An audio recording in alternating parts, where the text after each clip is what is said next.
da mesa deveria ser feita num tempo assim inexistente, em meio à mundanidade que nos envolvia, né, nessa sucessão de dias iguais que estamos vivendo, né, em que os sucessos cotidianos são os únicos que nos ocupam, né, são os responsáveis pelas nossas repetições involuntárias. Desde que eu aceitei o convite, então, eu tinha 3 dias para que algo fosse pensado, organizado e, por fim, materializado.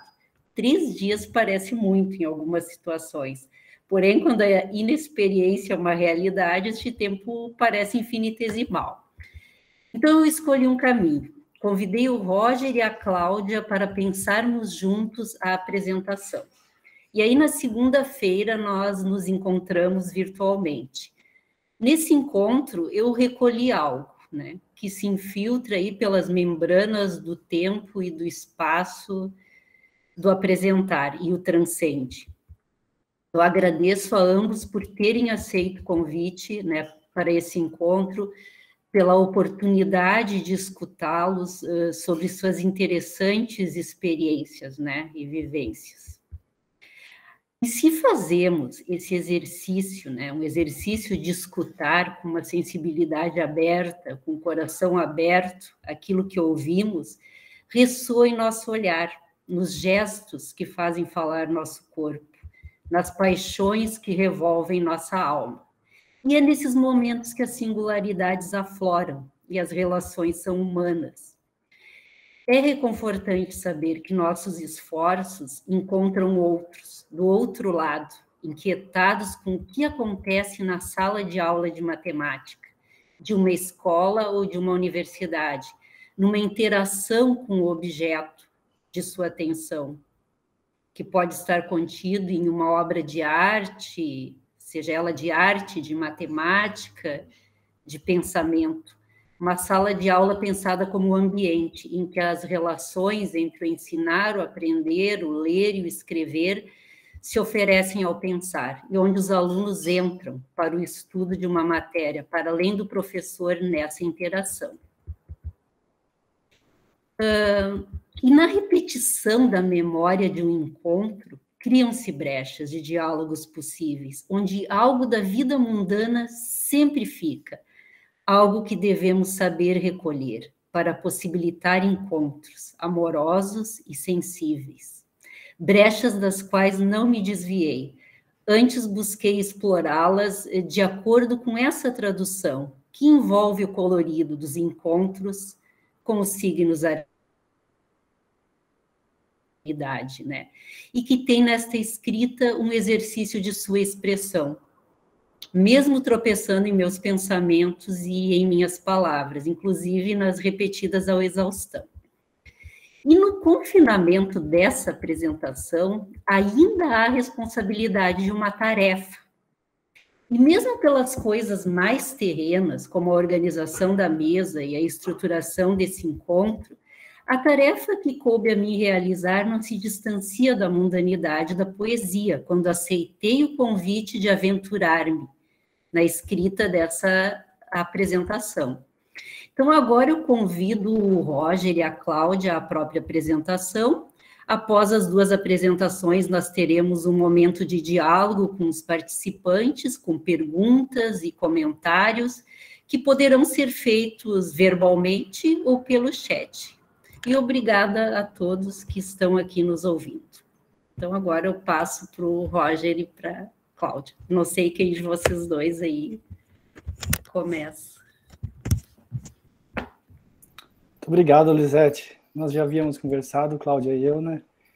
E nos organizamos para eu iniciar, logo em seguida a Cláudia. Muito obrigado pela bela apresentação, Lisete. Muito obrigado, Samuel, pelo convite. É um prazer estar aqui nessa mesa que não é mesa, né? Mas por essas companhias das quais as pessoas que eu tanto admiro, que eu já conheço há muito tempo e venho acompanhando o trabalho. E também gostaria de agradecer a presença de todos que estão aqui nessa sala e que porventura venham assistir essa fala, essa discussão, essa conversa depois. Bom, vou compartilhar aqui minha tela.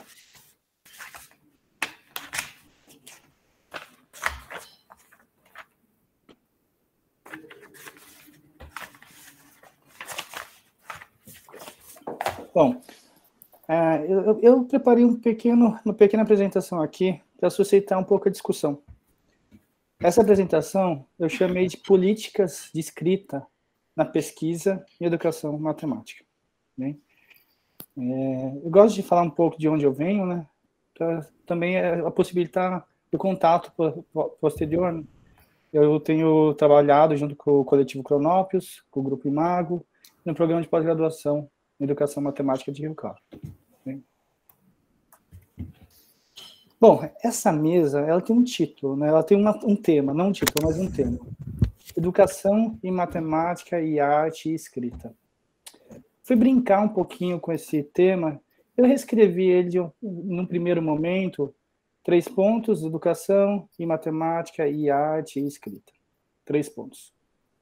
Eu ainda não me via muito contente com essa escrita e reescrevi mais uma vez esse tema. 3 pontos, educação, e matemática, e a arte e escrita. Pode parecer só um jogo de palavras, mas ele traz um pouco do exercício de produção sobre o que está aí em jogo. Né? O que está em jogo? Uma área, ou várias áreas, nós podemos entender educação, matemática, arte e a própria escrita, junto a certos padrões, e assim, como territórios que tentam ser estabelecidos, e movimentos que fissuram esses territórios, que eu vou chamar de educação, matemática, arte, escrita, com letras minúsculas, né? E aí eu já venho trazendo um pouco, operando um pouco a ideia de maior, de território maior operado em uma língua menor, né? E eu já também dou uma indicativa do que eu proponho aqui para vocês. Movimento de entrada pelo meio, né? Esses 3 pontos nas bordas, né? Eles dizem que a gente está sempre aqui pelo meio, não tem um início e um fim, né? Além disso, esse E, essa conjunção aqui, não é um E lógico, né? Um E que vai juntando e produzindo um efeito com todos os elementos, com todos os componentes, né? Ele é mais entendido como a intenção de compor elementos, né? Elementos de área, elementos de movimento, em que juntos podem formar um plano que eu vou chamar de plano de imanência, seguindo algo que na filosofia da diferença já vem sido utilizado como verbete. Em meio a esse jogo, aqui a minha apresentação, eu proponho trabalhar com fragmentos. Os fragmentos podem ser oferecidos por mim, mas a composição eu convido vocês a realizar. Tá bem? Esse é o convite. E na borda aqui de cada slide, às vezes vão aparecer algumas obras. Elas são obras que, de alguma maneira, atravessam o slide ou a discussão que eu proponho em alguns slides. Por exemplo, essa eu vi que o Márcio está aí, né?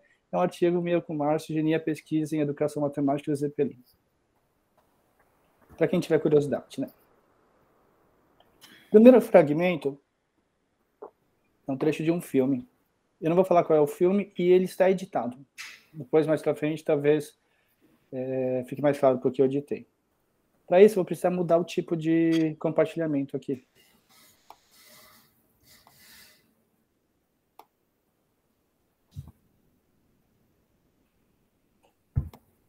É 1 minuto só. Bem, pessoal?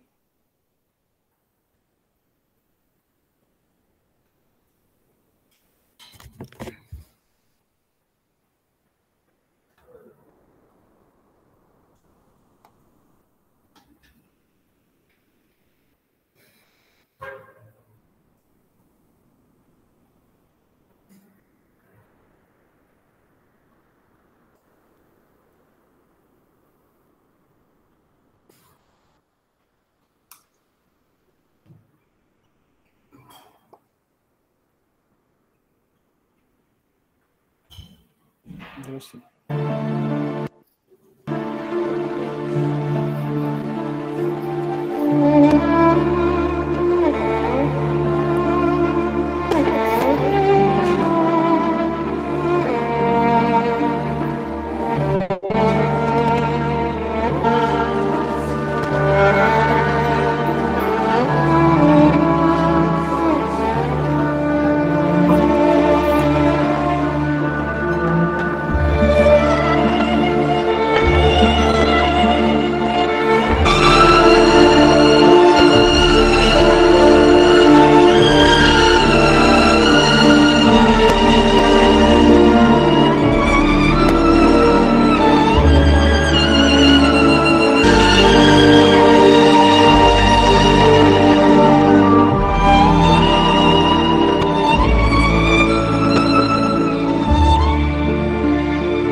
Bom, imagino que muitos de vocês podem ter reconhecido o filme.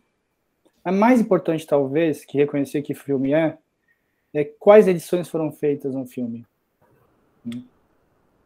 Quais edições eu realizei agora, né? E que efeitos elas produzem.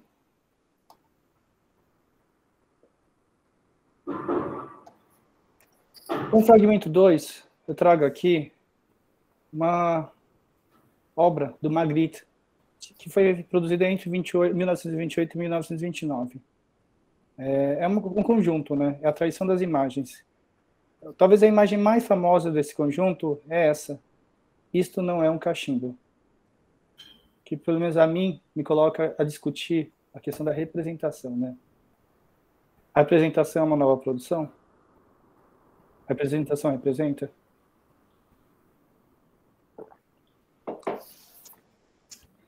Terceiro fragmento, eu trago do Jogo da Amarelinha, do Cortázar, escrito na primeira versão em 1963, publicado. Em um dos elementos, uma das seções do livro, né, Cortázar fala de Morelli, que encontra uma vez um parafuso. E cria uma relação tão forte com o parafuso, a um ponto de, um primeiro momento, de esconder o parafuso, viver o parafuso, e idolatrar o parafuso. E, de repente, o parafuso era muito mais do que um mero parafuso. Se, no primeiro momento, as pessoas do bairro, daquele local, estranham, no segundo momento, começa a ter inveja. E, de repente, começa a ter ciúmes. E o dono do parafuso um dia falece. E o parafuso nunca mais é encontrado. O que pode um parafuso? Quando se abre as possibilidades para um parafuso ser mais que um parafuso. Fragmento 4. Eu trago do livro Que é Filosofia, de Deleuze e Guattari. Eu vou trazer só um pedacinho, né, dele, que fala um pouco dos modos de produção do pensamento junto ao caos. Né? Ele traz 3 modos de produção, né, da ciência, da filosofia e da arte. Né? Ou um modo de descrever os mecanismos de produção dessas dimensões, ou dessas áreas, ou como queiram, né? Claro, nem toda ciência precisa ser produzida assim, né? Mas vamos dizer, de uma certa ciência, ela produz por meio de planos de referência, em que o que é produzido tem que estar em função de veracidade com o que vem antes, com a referência. Daí que ela se apoia no plano de referência. E a filosofia, a produção é de planos de imanência. A organização do pensamento, a produção do pensamento se dá junto ao acontecimento, assumindo o acontecimento, né? Por funcionalidade, não é mais por função como no plano de referência na ciência. Já na arte, não se busca nem o acontecimento e nem a funcionalidade, mas a afetação, né? Como se assume o caos a ponto de lhe afetar. Com isso, se trabalha com plano estético. Bem, maiores detalhes nessa obra aqui. Pergunta que eu me faço é, ok, nossas pesquisas em educação matemática, seguindo a ciência, sem problema algum, né? Dificilmente são discutidas ou discutíveis. Seguindo um plano de imanência, ok, existe alguma abertura, mas já um pouco menos de aceitação. E esse plano estético? É assumido? Minha pergunta é, nessa ainda com esse fragmento 4, que tal assumirmos uma pesquisa junto a esses diferentes planos? Que as próprias referências podem ser tomadas como elementos de um plano de imanência. Afinal, elas operam como referência e têm uma tendência, uma tentativa de representação no mundo, né? E que tal assumir a potência de afetação de um plano estético? E por que fazer isso, né? Por quê? Para assumir a funcionalidade da pesquisa e não seu acúmulo, para assumir seu potencial de invenção e não de reprodução, e para assumir sua potência de afetividade ou de afetação. Esse fragmento 5. Uma das edições que eu fiz naquele filme, né, é a cor do vestido da menina. a gente já sabe, né? Essa cor, ela já havia sido editada pelo diretor do filme, né? Provavelmente não é a cor original que a menina utilizava. Possivelmente nem havia uma cor, não essa, né, uma cor viva, mas essa cor viva, ela ajuda a produzir um afeto. Não importa se era ou não era essa cor. Importa que com isso se produz um afeto. Aqui ficou muito pouco ruim a imagem, mas é a última daquele trecho que eu trouxe para vocês, em que a gente vê que afeto se produz, ou que afeto pede passagem dessa cena que aconteceu na Segunda Guerra Mundial. Aqui talvez não fique claro para vocês, está bem pouco nítido, mas é o único elemento colorido do filme inteiro, da lista de Schindler, né? É o vestido rosa da garota.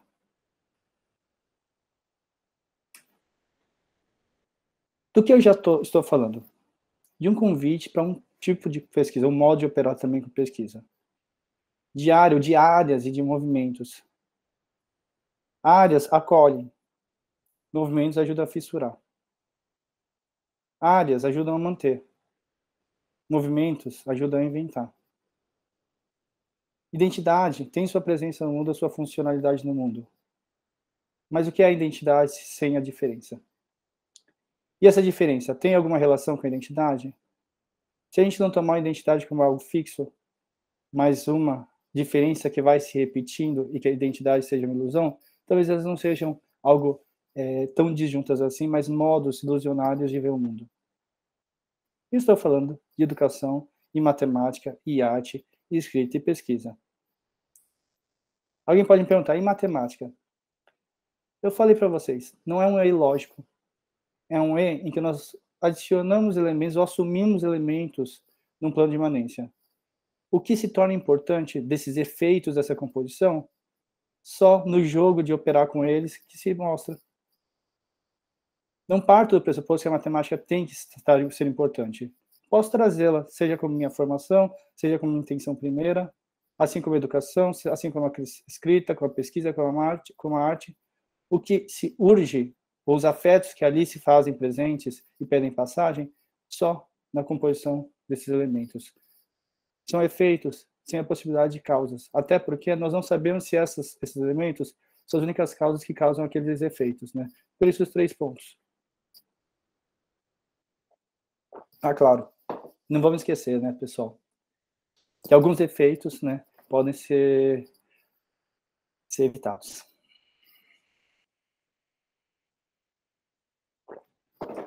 Pergunta que eu tenho me feito junto a um coletivo. No panorama em que se entende educação matemática como área e como movimento, o que pode produzir-se em uma pesquisa que assuma a diferença, a repetição, na educação matemática e um rigor formado em um compromisso ético, estético e político? Bem, basicamente que educação matemática, que movimentos se produzem, né, assumindo esse movimento de diferença e repetição, mas junto a um rigor. Não é, afinal, não vale tudo, mas não vale qualquer coisa. Uma frase muito falada pela nossa amiga Sônia Clareto, né? E qual a distância do tudo para qualquer coisa? A diferença, né? A distância, né? A chave para mim é aqui, esse compromisso, né? Ético é um compromisso que nós temos certas vidas, às vezes negadas, negligenciadas. Estético são modos, né? Não é apenas forma, né? Mas é a produção de uma obra, né? A produção de uma obra comprometida com o outro. E político, na medida em que esse modo, como se esses modos produzidos, eles podem dar vazão a novos nascedouros ou inclusive impedir outros, né? Daí a importância de estarmos atentos a esses 3 elementos dessa tríade. Falei nós, né? Junto a esse tipo de questionamentos, nós, coletivo Cronópolis, temos trabalhado, né, nessa direção e fazemos algumas escolhas, né? Temos operado, trabalhado com grupos em situação de vulnerabilidade, aí nosso compromisso ético, um dos nossos compromissos. Metodologicamente, temos nos valido da cartografia como possibilidade de acompanhar os processos de subjetivação, né? É entendida tanto a cartografia como uma compreensão de mundo, como uma atitude no mundo, como um método de pesquisa. Nosso trabalho de campo tem sido intervencionistas. Instrumentos metodológicos não são para rastrear o que foi feito, mas são utilizados e pensados na potência de produção de marcas. As nossas marcas que visamos produzir são avessas à tentativa de qualquer tipo de representação. As marcas não representam o grupo, mas tentam trazer as potências dos grupos com os quais trabalhamos, pela potência de produzir outras marcas, né? Essas marcas são assumidas em um plano estético.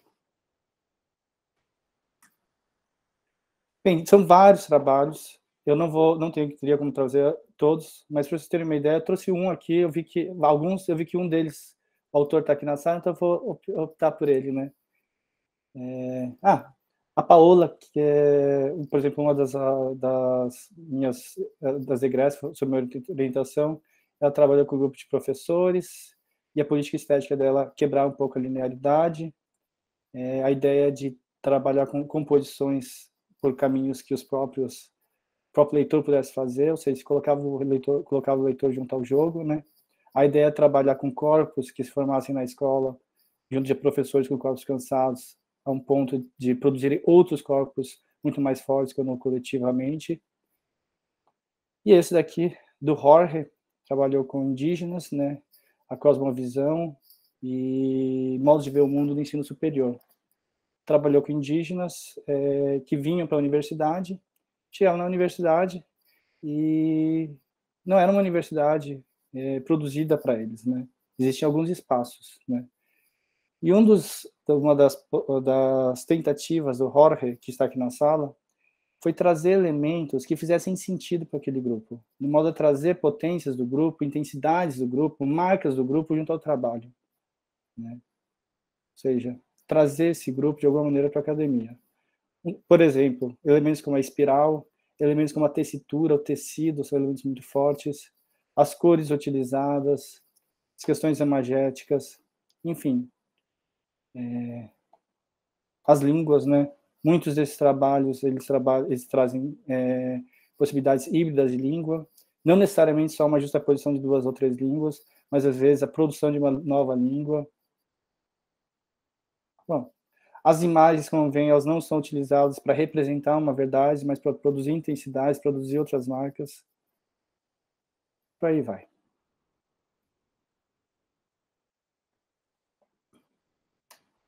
Bom, algumas articulações que eu já faço a partir desse nosso trabalho, né? Bom, as respostas que produzimos, elas visam produzir múltiplas saídas. O que vale é a possibilidade de produzir cada vez mais e afirmar vidas, né? Aí a necessidade de compromisso ético. As composições realizadas, elas não negam que existem planos de referência, afinal, eles são os muitas vezes utilizados junto a esses grupos, né? Mas eles não colocam como base, como referência, mas como mais um elemento de uma outra composição, uma composição de um plano de imanência. Uma pesquisa, então, ela funciona na medida em que se insere em uma trama de relações de poder e mantém-se de pé, a modo de uma obra de arte, como Deleuze dizia. Ou seja, uma pesquisa pode ser entendida como uma obra de arte, mantendo-se de pé no mundo, intervindo com potência de afetação e de invenção. E os instrumentos metodológicos? Eles não são para serem rastreados, para rastrear a pesquisa, não são utilizados e pensados para produzir novas pesquisas, eles são entendidos como caixa de ferramentas, em que você vai utilizando numa aposta para ganhar potência de produção. O plano estético é assumido, tudo bem? Poderia falar mais plano estético, mas uma maneira de ir é junto com o Rancière. Ele dá ele tem problematizado bastante a estética, e é um caminho possível para discutir isso daqui. E o rigor é entendido, então, como compromisso ético, estético e político. Bem? Em resumo, esse coletivo assume e convida, essa é a parte mais importante, convida a comunidade a pensar na possibilidade de uma pesquisa que não seja por indução, que não seja por dedução, mas que seja por composição. Uma pesquisa por composição que assuma um compromisso ético, político e estético e que se conforme à política de escrita que traga as marcas do mundo, né? Por quê? para funcionar como na ciência, para acontecer como na filosofia, como para afetar como na arte, sem seguir o caminho do que Deleuze escreveu lá atrás e possivelmente já não faça mais sentido as fronteiras nos dias de hoje. E para finalizar minha fala aqui, eu gostaria de ler um pequeno manifesto, uma carta manifesto escrito pela Paola Marissuí Dias e pelo Danilo Olímpio, né? Foram os meus últimos... Na verdade, tive mais um doutorando que defendeu essa semana, mas 2 doutorandos anteriores, os quais têm muita potência de reprodução. Vou ler para vocês. Se a educação matemática é um corpo, esse corpo é organizado com quais órgãos? Pode uma educação matemática sem órgãos com funções pré-determinadas? Uma educação matemática se faz com corpos e produz corpos. Corpos disciplinados ou corpos desejantes? Uma educação matemática pode gaguejar? Que potência tem uma educação matemática gaga? Educação matemática produz programas de cursos, de instituições, de sociedades, de periódicos, de vidas. Pode uma educação matemática em uma língua menor? Uma educação matemática engendra corpos educadores e aprendizes. Corpos escritos por vontade, com vontade ou à vontade. Educação matemática e seu funcionamento. Domestica ou afirma vidas. Educação matemática captura, liberta, conjunção ou disjunção. Uma educação matemática da ordem da experimentação se produz pelo meio e opera com saídas. Educação matemática com baliza de meio e não de fim. Quanto de educação e quanto de matemática suporta uma educação matemática do acontecimento? Educação matemática, um quintal, um apartamento, um alto mar. Questão de habitação ou de ocupação. Vale toda educação matemática, mas não qualquer uma.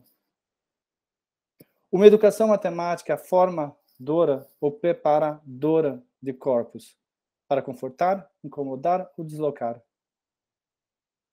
Uma educação matemática pode operar como máquina de criar afetos? Uma educação matemática pode criar rupturas naquilo que já estava estabelecido? Uma educação matemática que opere com encontros e não com aulas ou disciplinas. Uma educação matemática mais para lambuzar-se do que para conhecer pode ser um dos grandes segredos para uma vida feliz. Eu agradeço. Aqui tem meu e-mail, caso tenha interesse em nos contatar. Esse é o site, ele ainda está iniciando, então ainda falta trabalhá-lo, mas já tem algumas das nossas obras ali disponíveis, é o cronopiano.org. E, bom, essa é uma frase do Cortázar. Nós não escrevemos cronópios aí assim, por algumas posições políticas que nós tivemos ao longo da história do grupo, mas essa é a frase original do Cortázar em português, né? Os cronópios são criaturas verdes e úmidas, que gostam de cantar e recitar versos, mas muito distraídas, vivem perdendo o que tem nos bolsos, são atropeladas e choram.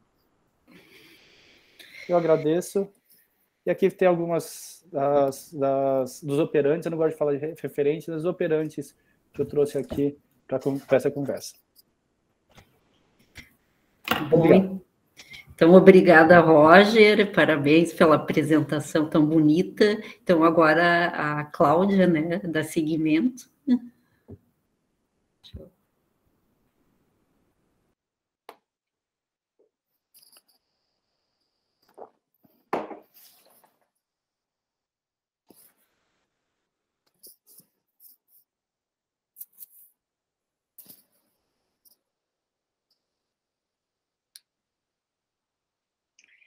Então, eu também inicio, né, agradecendo, em especial aí o convite que me foi feito, primeiramente pela Cláudia Glavan, né, depois também pelo Samuel Melo, né, desculpa.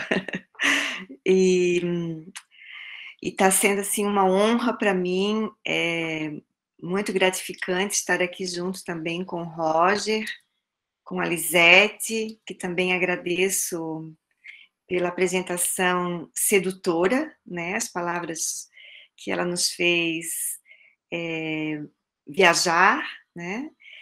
E agradeço a presença de todas as pessoas aqui presentes, né, aí online, sedentas por escutar algo, ou saber algo, ver algo, né, de nós. Obrigada, Roger, por antecipar muito do que nós já temos aí um pouco pensado, né? Na verdade, não fizemos muito uma combinação, né, Roger, do que seria. Propusemos uma rachadura na mesa, a Lisete falou numa rachadura no tempo, mas esses modelos atuais que nos colocam hoje em dia, né, dessa forma remota, tem sido tão mais desafiador do que seria de uma forma presencial, mas de toda forma, estamos propondo aí cada qual fazer uma imersão naquilo que é o título da mesa. E para minha surpresa, o Roger viajou, né? Ele navegou aí pelo título e eu também havia escolhido iniciar minha fala por aí, né? Então, na verdade, para mim esse título é muito mais, né? Eu denominei como uma epígrafe, né? Educação e matemática e arte e escrita, né? Uma epígrafe no sentido de que ela me sugere um início, né? Um começo do que as nossas falas poderiam ser. Eu acho que é por isso que seduz, né? Por isso que começa ou inicia alguma coisa que nos coloca aqui juntos, né, em torno dessa falsa mesa, né? Como já foi dito, não é bem uma mesa, estamos aqui ao redor daquilo que se pensa ser um lugar de encontro, né? Então, da mesma forma como o Roger pensou o E, eu também estou pensando aqui o E, né? Esse E que está querendo juntar os termos, né? Para mim também não, ele na verdade não os coloca, né? Ele não vem colocando esses termos de uma forma de conexão ou de exclusão de isso ou aquilo, isso para mim ou isso para o Roger, né? Escrita para o Roger, arte para a Cláudia, matemática para quem, né? Afinal de contas, mas então o fato é que eu estou pensando aqui que a nós cabe dizer alguma coisa sobre isso, né? Ou não dizer nada sobre isso, na verdade, né? Então, como bem disse o Roger, né? Até anotei aqui, né? Não se trata de um E lógico, né? Mas de um E que assume uma potência de composição. Na verdade, para mim, a potência já começou pelo próprio modo que cada um escolheu iniciar, pelo título. Né? Então, já o título é potente, viu, Samuel? O título que vocês escolheram, né, para a mesa, tá? Bom, a Lisete, ela gentilmente deixou a nós, né, ao modo de se apresentar, mas também vou escapar dessa questão, porque aqui, então, o que eu pretendo não é me representar ou me apresentar ou me colocar, né? Então, não venho aqui numa função representante de ninguém e de nada. Talvez esperam de mim falar sobre arte, sobre artista, ou sobre pintura, né? Ou talvez sobre literatura, não sei, sobre escrita, sobre autores e escritores, né? Não pretendo nada muito disso, né? E também não vou ficar aqui conceituando ou definindo qualquer referência que dê suporte ou entendimento ao que quer que seja, né? Eu acho assim que já tem muitos que se namoram disso, né? E sabiamente, né? Então, a minha escolha aqui da minha fala, ela é um pouco no transitar, digamos assim, né? Pretendo passear um pouco por algumas cenas, né? Pela arte e pela escrita, de trabalhos que é de um coletivo que vem sendo produzido no seio do grupo que eu lidero, que é o GESEM, né? O Grupo de Estudos Contemporâneos e Educação Matemática, na Universidade Federal de Santa Catarina, tá? Mas, assim, isso tudo não quer dizer que a minha fala vai ser ausência ou falta de saber ou algum descuido ou algum descaso conceitual, né? Eu não estou aqui jogando com o acaso, né? Aqui o jogo está sendo mesmo opcional, né? Uma escolha que eu estou elegendo para abordar, então, aquilo que nos traz juntos, né? Bom, falemos então de arte, né? O que me interessa da arte? Bom, me interessa da arte o gesto, né? Então, é a prática, a criação, a invenção, o olho, o visual, o pincel e a mão do artista ou não, né? As linhas, os contornos, os descontornos, a técnica. Bom, particularmente no que toca ao visual, né, vem me interessando muito a questão da visualidade.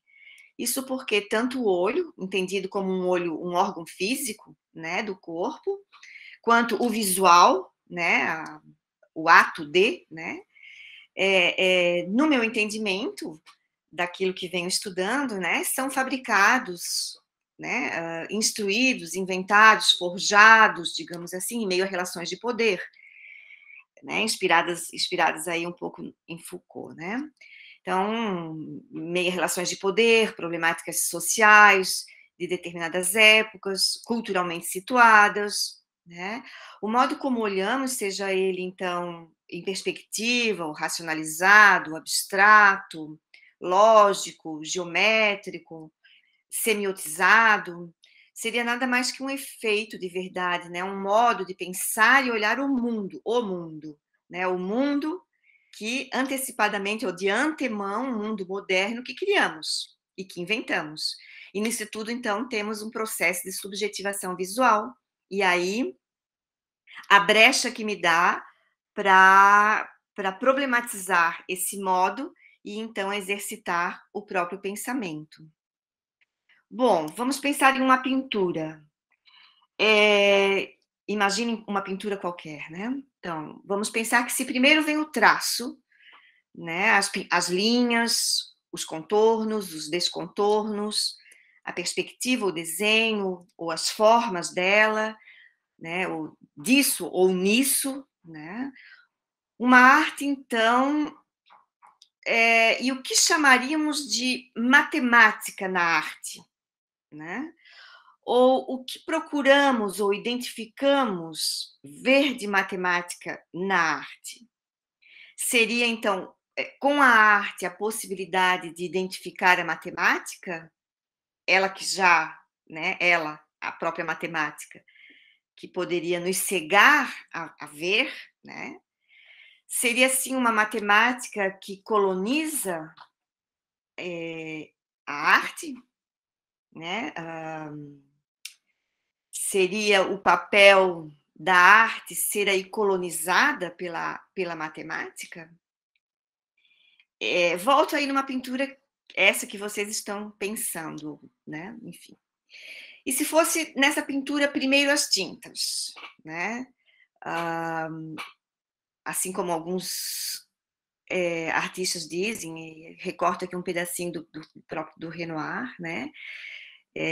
Tintas que já são habitadas, invadidas e confundidas por outras cores, cores vibrantes, cores intensas, cores cintilantes, suaves, foscas, quentes, frias, cores que se cruzam, entrecruzam, que se tingem, que se desformam, enfim. Então, tudo isso na imagem, né? Na tela e no olho. E aí, né? O que nos ensina de matemática a arte, então? Ou de outro modo, como que a arte nos coloca a pensar sobre matemática, sobre educação matemática, sobre a sala de aula, sobre a formação de professores, sobre o currículo, sobre a própria educação matemática, como o Roger também trouxe aqui para a gente um pouco, né? Bom, de um jeito ou de outro, penso eu que estamos habituados a uma posição verticalizada da matemática para a arte, né? Por exemplo, quando pensamos em ensinar matemática usando arte, e pensamos sempre ou quase sempre em processo de representação ou de identificação, ou, né, seguindo Deleuze, de recognição, de reconhecimento, né? Então, a arte como uma função de representar e de nos levar a reconhecer aquilo que já é o conhecido, ainda que nos seja desconhecido.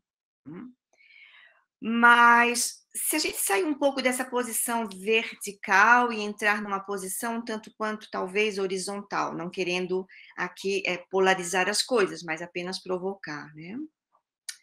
E aí, no caso, para estar lado a lado, para estar com a arte, no caso, né? Para estar com o outro, para estar com a possibilidade de ser tocado pela arte, pelo artista, pela cor, né? O afeto. O Roger trouxe também, por isso que é bom a gente seguir depois, né? Porque daí a gente pode fazer referência ao que foi, né? Trouxe o que é filosofia do Deleuze, né? E a arte, então, né? A arte como propulsora, né? Dos signos de afeto. E assim, então, quem sabe por onde a matemática pode acontecer, né? Bom, da mesma forma, eu também lanço um convite a pensar na seguinte pergunta: será possível encontrar metodologias que fujam do ensino recognitivo, do ensino de matemática pela arte? O que pode, né, pinturas numa sala de aula, certo? Então, para provocar um pouco esse questionamento, eu escolhi trazer aqui algumas cenas de trabalhos que foram orientados por mim no grupo que eu mencionei há pouco. Então, são efeitos, né, são resultantes de um trabalho de grupo, de coletivo, que nós viemos, então, desenvolvendo oficinas com arte na sala de aula, com crianças, e essas particularmente foram com crianças do 5º ano do ensino fundamental, no Colégio de Aplicação da Universidade Federal de Santa Catarina, tá? Então, eu vou apresentar 3 cenas para vocês, para provocar um pouquinho essa discussão em torno disso que eu tentei articular na minha fala há pouco, né?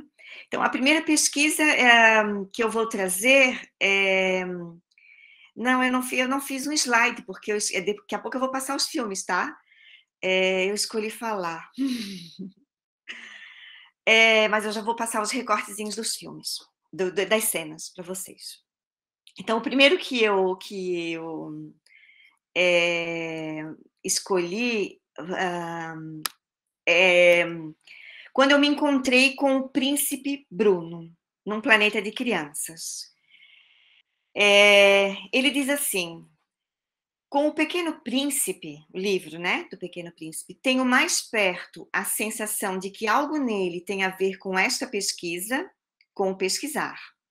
Algo nele o atinge, tem algo de relação.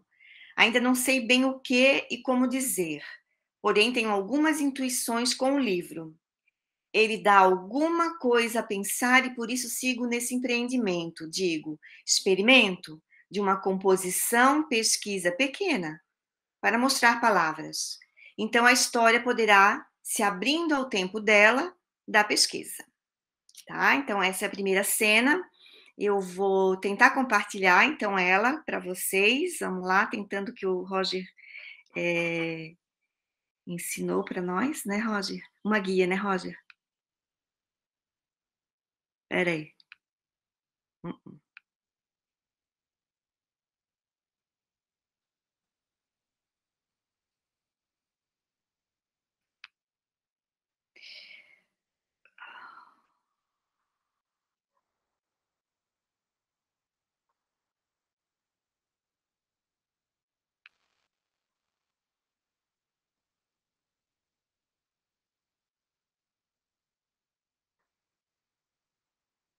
Acaso vocês estão vendo alguma coisa? Não, né? Estamos, mas não é o filme. Olá, Cláudia Regina Flores. Olá, Cláudia. Tudo bem com você? Vamos lá, então. Como é que eu vou fazer isso agora, Roger? Que eu ensaiei e não deu certo agora. Então, vamos tentar de outro modo. Você escolheu a guia correta, Cláudia? Porque vai aparecer uma lista de guias. Você vai ter que escolher uma. Tá, peraí, então. Vai aparecer todas as guias que estão abertas no seu Chrome. Tá, peraí. Eu vou fazer tela inteira, então. Não, aí não Certa vai dar. inteira não vai sair bem o som. Ave Maria.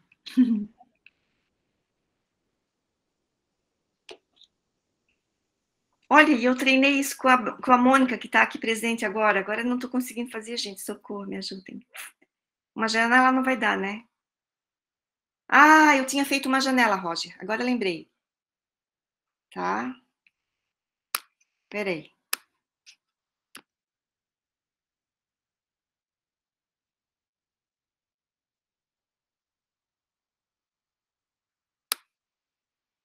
Estão vendo agora?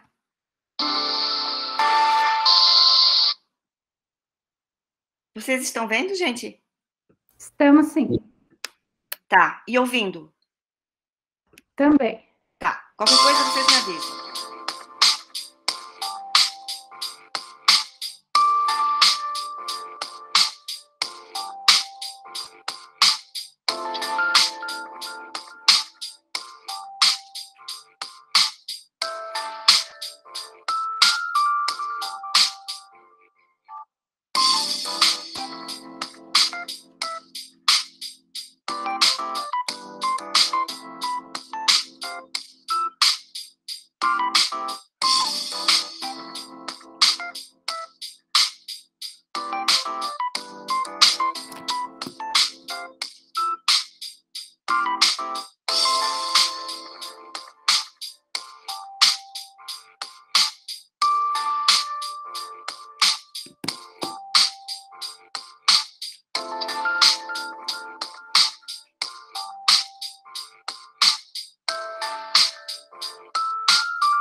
Muito bem. Deu certo, então. Tá. Deu sim. Tá. Então vamos para a segunda cena, tá? Então a segunda cena que eu intitulo de Rodopios e Vertigens com a Mônica. Mônica, entre outras, e entre a arte abstrata.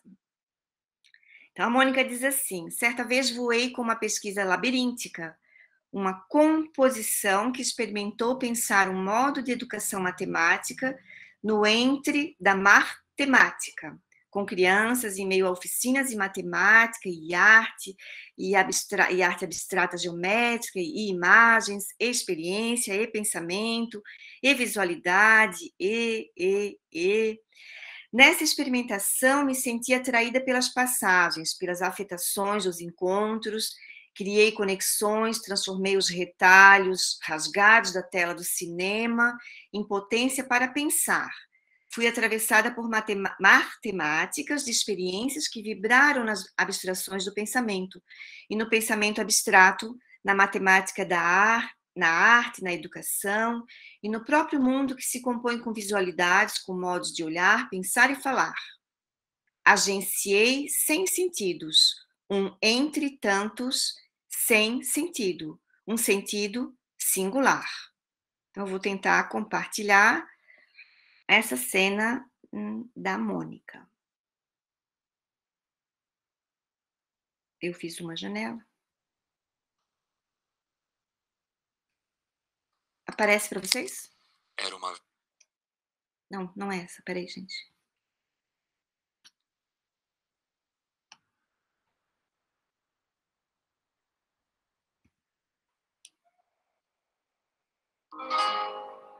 Tá aparecendo para vocês, pessoal? Imagem não, só escutando. Não ainda? Não. Tá. Bom. E agora? Não. Não? Não. Peraí. Tá? Até o fim do encontro eu aprendo. Muita calma nessa hora. Muita calma nessa hora. Cláudia, você colocou o modo de apresentação? Sim. Vamos ver, peraí. É que ela tem que aparecer ali para mim, ela não está aparecendo. Peraí.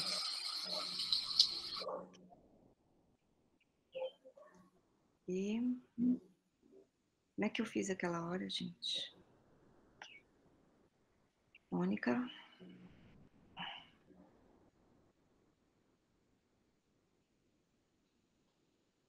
É na telinha com uma setinha embaixo, que eu acho que você tem que clicar. Não, sim, mas é isso que eu estou fazendo. É que ela tem que aparecer ali na janela para mim. Ela não está aparecendo. E daí eu não consigo. Ali, ó. Aqui, ó. Eu não sei como que é isso. Ainda não descobri o macete, mas enfim. Agora deu.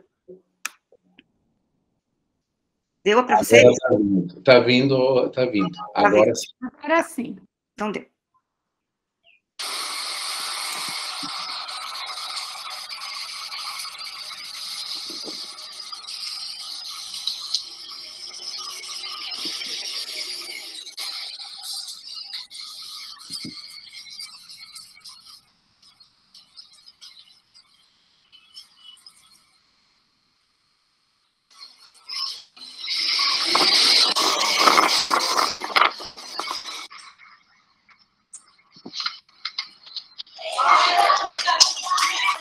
Eu sou o Chico Bento, eu não me.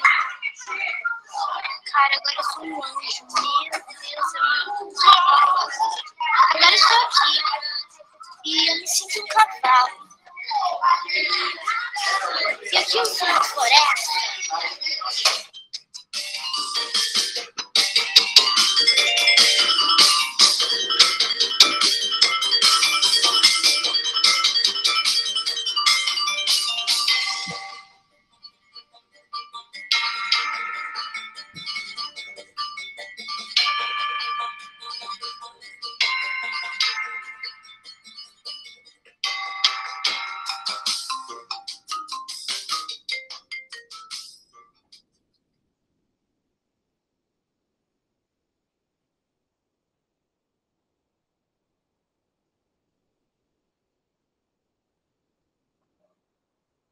Bom, conseguiram acompanhar, pessoal? Sim. Tá. Muita calma nessa hora, né? Então vamos lá, continuando. Bom, a terceira cena que eu trago, eu estou chamando de Jéssica e a caixa de ovo no mundo surreal dali e de lá. Então, um mundo imaginado por Salvador Dalí, escrito pelas mãos da Jéssica e falado pela voz do Tiago, que vocês vão ver, tá? Então é o seguinte, um mundo que não tinha forma nem lugar, que não era nem imaginário nem real, era mais que real. No encontro com as palavras deste mundo, outro, crianças criaram seu próprio mundo surreal, que é regido por uma matemática outra que gerava estranhamento e ao mesmo tempo fascínio e encantamento.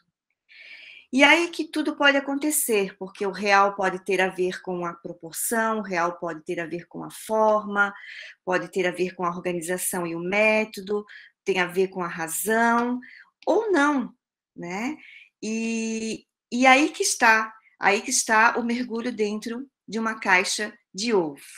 Então vamos lá, vou tentar passar a Jéssica agora.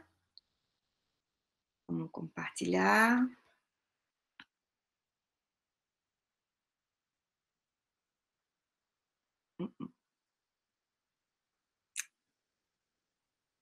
Apareceu e saiu.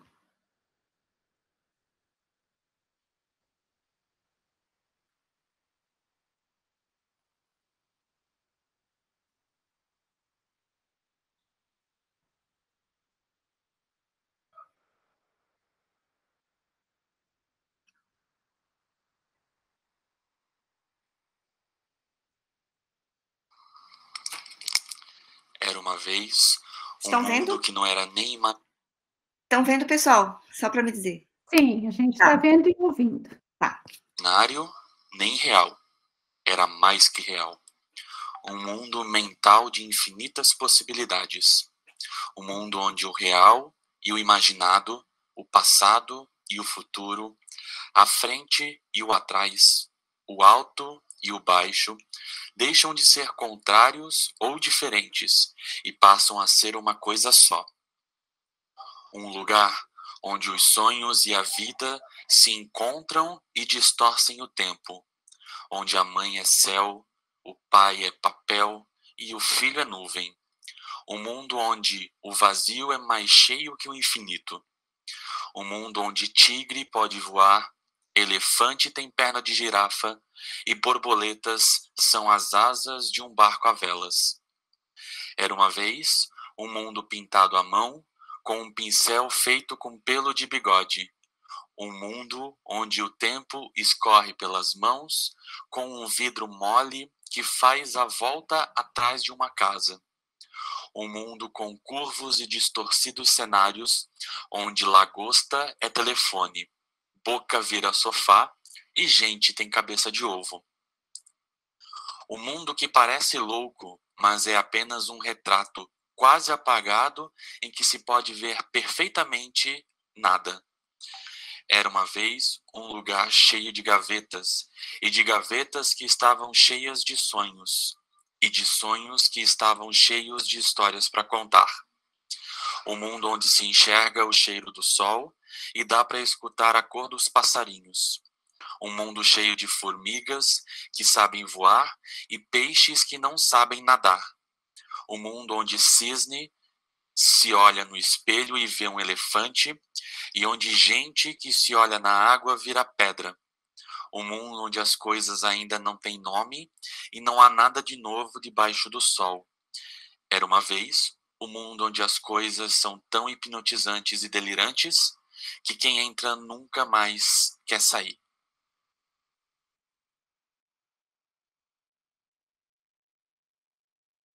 Muito bem. No fim ficou fácil até entrar e sair desse modo de apresentação, viu, Roger? Então, continuando, né? Bom, assim na sala de aula de matemática entrou a arte, né? A aula de matemática, crianças, são classes de 5º anos, né? Como eu já expliquei, falei, e com professoras e colegas, né? Pesquisadores do grupo G100. Então, mais perguntas. O que essas atividades, né, dessas cenas que eu recortei dos trabalhos do Bruno, da Mônica e da Jéssica, né, o que essas atividades oficineiras com a arte podem fazer pensar em aulas de matemática? Atravessamentos, estranhamentos de si, do que se faz, do que se tem, entrega, experiência, algo que passa de um para outro, possibilidade de se dar a ver, sentir, estar. Sim, efeitos. Efeitos porque elas funcionam como oficinas de dispositivo. Então, são espaços não para ver o que pensamos, mas para pensar sobre o que vemos. Aí é que está, então, né, a rotina, aquilo que se quebra, a rotina de um pensamento acostumado, para se fazer, então, né, para se agir de modo pensante, de uma oficina de pensamento. Deslocam-se, então, as expectativas do visual para o audível, né, sentir, estar, saberes que se interconectam, proporção, simetria, estética, volume, área, geometria, hipercubo, cubismo e assim por diante, né? Estar com a infância, com os materiais. Então, pensar aqui não é conhecer. E conhecer não no sentido de identificar, né? Pensar aqui também não no sentido de refletir do espelhar, né? Se opor às coisas do modo como elas aparentemente parecem ser, né? É formular outras rotas traçadas, é ceder espaço à espontaneidade, é dar passagem à palavra, à imaginação, à livre associação de ideias, a matemáticas, né? Então, não buscar o entendimento do que ocorre fora de nós, mas buscar o entendimento daquilo que ocorre dentro de nós, né? Para que possamos criar possibilidade de pensamento e aí, então, afirmar a vida, né? Evitar ser capturado pela vista acostumada. Então, no caso, crianças, né, em sala de aula que transitam por possibilidades de pensamento, em que triângulo é também um instrumento musical, por exemplo, 360 graus deve ser igual à menina que gira o pescoço no filme do Exorcista, elemento neutro pode significar uma pessoa sem opinião, sem tena devia ser escrito assim, sem tracinho tena, né? Então, isso se faz livre, isso se faz no momento, na experiência, no presente. Então, não é pensar nem passado e nem futuro, mas estar no presente. Isso, Samuel. Proliferação de sentidos.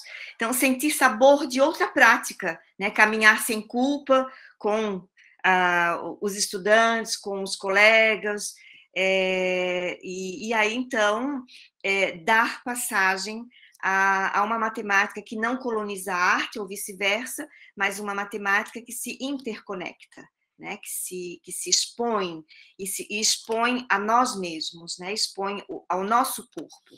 Então, é desfazer o conhecimento daquilo que se conhece.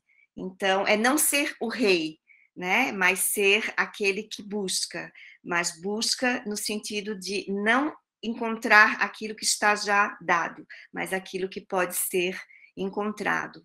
Então, é um pouco isso do que eu tinha preparado para falar para vocês hoje, né? São nossos modos de vida que podem criar novos modos de pensar o mundo, que, por sua vez, criam maneiras de viver isso, então, na relação da arte com a escrita e com a matemática na sala de aula. Obrigada a vocês. Então, estou agora à escuta. Obrigada.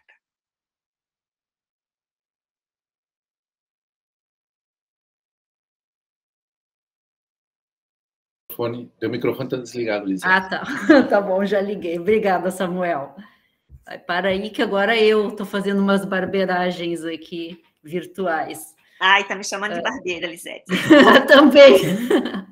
O Roger nos deu umas dicas ali naquele encontro, né? Mas eu continuo fazendo ainda algumas. Mas o que me conforta é que naquele dia ele também teve que procurar como fazer. Então, sim, sempre a coisa ensaiada é coisa pronta e aprendida. Sim, mas tinha uma...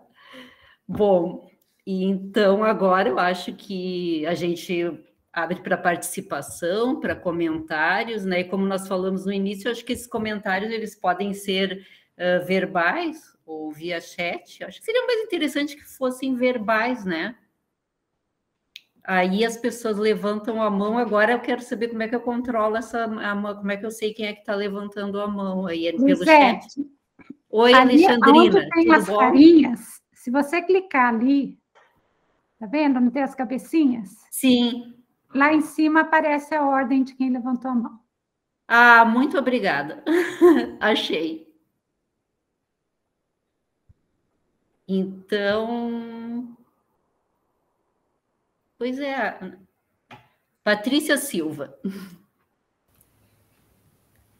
Oi, boa tarde. Boa tarde, Patrícia. A minha pergunta vai tanto para o Roger quanto para a Cláudia, tá? Porque na última leitura que o Roger fez, que ele leu para a gente aquele texto, tinha uma das frases que me chamou a atenção, que se propunha a pensar uma educação matemática que trabalhe com encontros, né? E eu queria, não sei se vocês chegam a pensar nisso, se a gente pudesse pensar dentro de uma sala de aula de matemática, né? O que a gente poderia entender como esses encontros que o Deleuze tanto fala em diferentes momentos, né? E dá também para talvez usar como exemplo os vídeos que a professora Cláudia passou para a gente, o que de repente a gente poderia interpretar como encontros, talvez nos vídeos ou em outros contextos. Agradeço. Posso começar, Cláudia? Primeiramente, muito obrigado pela pergunta, Patrícia. Já faz algum tempo que eu prefiro chamar de encontro do que aula. Eu acho que é mais que um símbolo, né? Quando a gente pensa em encontro, a gente assume que existem diferentes pessoas, pessoas se encontram, mas não só pessoas. Há elementos não humanos também ali que se encontram, né? E na composição desse encontro surge algo. Então, o primeiro ponto é esse, né? Você assumir que não está centrado nem em um elemento, nem em outro. O encontro promove ou destaca que o que acontece ali, o acontecimento, se dá na relação. Segundo elemento importante é quando a gente pensa numa sala de aula usual, a gente pensa em um centramento, em geral, no professor. Mesmo naquelas situações em que o professor orquestra a aula, em que ele tenta abrir as possibilidades de o conhecimento ele circular de outros modos, muitas vezes ele ainda está se colocando numa situação centrada. Então, o segundo elemento que eu gostaria de destacar aqui do encontro é que ele não é centrado em ninguém, nem no professor, nem nos alunos, nem mesmo em um ser humano necessariamente. Mas a gente pode pensar que a sala de aula ela apresenta-se como o encontro apresenta-se como uma composição de muitos elementos, em que nós nem temos como rastrear todos os elementos que estão ali presentes. O que nós podemos ver são os efeitos desse encontro, né? Assumir o encontro para uma sala de aula e assumir que você tem muitos elementos ali presentes e que os efeitos não são rastreáveis e nem sim causados por um ou outro elemento em específico, nem mesmo professor, nem mesmo aluno. Interessante, professor, porque sabe que eu entendi num outro sentido a tua proposição, não como encontro como um momento da sala de aula, mas por estar dentro desse contexto, eu já pensei no encontro que oportuniza o encontro com signos, por ser no contexto de Deleuze. Mas interessante. Mas não é que está todo divergente, mas é que eu não penso que é um encontro de mim para algo. Eu estou no meio do encontro. Então, existem signos em todos os... Quando eu chamo de elementos, eu poderia ter chamado signos, para seguir a mesma terminologia, né? Mas já tem uma série de signos ali presentes. Nós mesmos podemos ser signos. Eu sou um signo ali para você, para Cláudia para mim, e não necessariamente... eu não estou querendo defender um ser cognitivo. Pelo contrário, quando eu falo que é acentrado, não é centrado no sujeito, é que eu não estou defendendo um ser cognitivo que lida com os efeitos de um signo ou que produz um efeito do signo, né? Os efeitos são produzidos, então, nesse encontro entre esses signos, talvez. Então, Patrícia, não sei se preciso eu falar mais alguma coisinha, talvez. Obrigada também pela pergunta, muito, muito legal. Mas o Roger já respondeu bastante aí, pelo que, né? Mas tu falaste dos vídeos, os vídeos podem ser vistos como pistas do entendimento ou do que se quer, de repente, estudar dessa possibilidade do encontro, né? Então, estar em oficinas é uma possibilidade de encontro, é a abertura de um espaço de encontro. E a sala de aula, ou qualquer outro espaço na escola, ela pode proporcionar esse espaço, né? Então, o encontro ele é fomentado, ele é provocado. A obra de arte ele pode provocar, né? Como o Roger disse, o encontro de N elementos. Então, é essa abertura, essa possibilidade de dar-se ao encontro, tá? Então, encontrar com o outro, encontrar com a obra de arte, significa encontrar também comigo mesma, significa não com o meu sujeito como identitário, mas com aquilo que me forma na cultura, na história, na sociedade, né? E aí sim, repensar, né? Reanalisar, fazer uma análise, uma clínica, digamos assim, uma análise terapêutica daquilo que o encontro proporciona. É mais ou menos nesse sentido que eu penso que vai ao encontro um pouco. Obrigada. Obrigada. Ou só complica mais, né? Tem duas mãos levantadas. Primeiro a Alexandrina e depois o Samuel. Alexandrina, você está mutada. Eu tirei minha mão e não o microfone. Bom, eu queria agradecer a fala dos colegas, pedir desculpas pelo meu atraso e de algumas outras pessoas aqui que entraram atrasadas na sala, mas o nosso GT demorou um pouquinho, mas por isso a gente se atrasou.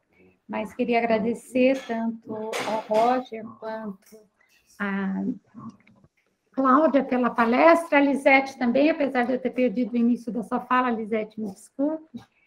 Mas eu queria aproveitar, na verdade, eu vou pegar um trechinho aí da fala do Roger, mas queria que a Cláudia também se colocasse, né? Eu acho que vocês dois, né, trabalham numa área que é muito potente, né? Eu acho que o próprio Deleuze aponta muito isso, né? Que as linhas de fugas ou as possibilidades das saídas, elas se dão, e eu acredito muito nisso, pela arte, né? Porque a arte é a criação pura, né? Eu acho que é o melhor caminho para a gente escapar da recognição, porque isso é claro, né? Pensando numa arte que não seja aquela coisa já formatada, né? O estereótipo, mas pensando na arte enquanto criação, porque é exatamente isso do que a arte faz, né? Aquilo que ainda está por vir, aquilo que explode de dentro, né? Aquilo que é uma transferência. Então, quando o Roger pôs ali várias, aqui viemos, né? Quais são... E aí você foi colocando vários elementos, você coloca a questão da identidade e da diferença, né? O que seria da identidade se não houvesse a diferença e como é a diferença pensada na identidade, né? E essa é uma questão bastante cara, eu acho, no campo da educação e também muito forte hoje nos movimentos sociais, porque os movimentos sociais estão muito... eles são muito intensificados pela ideia da identidade, de se reconhecer com essa identidade desse movimento. E aí eu queria que vocês falassem um pouquinho, primeiro, assim, né, vou colocar duas coisas. Eu acho que a identidade, enquanto uma categoria